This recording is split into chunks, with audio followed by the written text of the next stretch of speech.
Le goût amer de la commercialisation des fruits en Côte d'Ivoire. Que faire de ces produits périssables lorsqu'ils ne sont pas achetés par la population? Faut-il les jeter, les vendre à vil prix ou encore les transformer?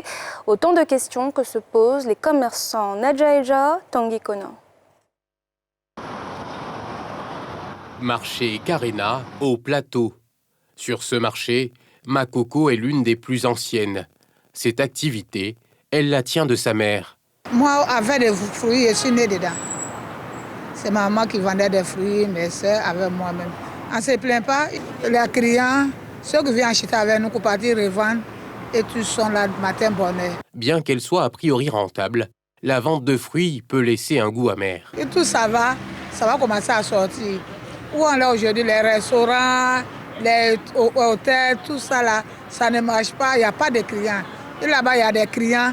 Chez nous, ici, ça sort. Il n'y a pas de clients. Gros coubelle, là, paye beaucoup avec nous. Hein.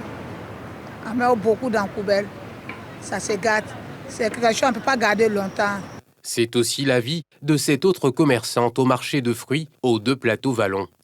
Sa force, comme celle des autres sur cet espace, la qualité des fruits. Beaucoup de difficultés, mais comme c'est une question d'habitude, on sait comment s'en sortir.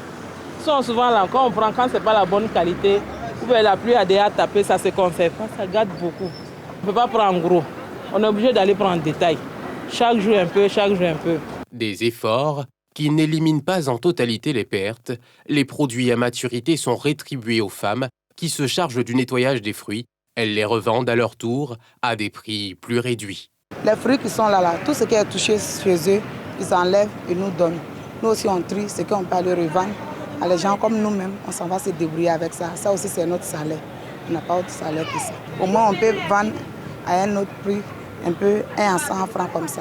Mais une fois qu'on quitte ici, on va vers où nous-mêmes on va vendre, c'est 1 à 50 francs on fait. Pour faire face aux défis de conservation et d'écoulement, ces acteurs plaident pour un appui des autorités compétentes. On peut trouver une solution pour qu'on fasse un jus pour garder. Maintenant, on peut payer comme une boisson sécurité comme ça pour boire là, c'est un peu pourquoi. Ce que moi je veux dire, si les gens pouvaient nous donner des chambres froides pour qu'on conserve nos fruits, sinon on a eu des séminaires avec le ministère du Commerce. Selon la présidente, si rien n'est fait, la plupart de ces entrepreneurs risquent de mettre la clé sous le paillasson. Sur la centaine des commerçantes présentes sur ce site, il n'en reste plus qu'une soixantaine, victimes des conséquences du coronavirus qui leur a fait perdre les principaux clients que sont les hôtels et les restaurants.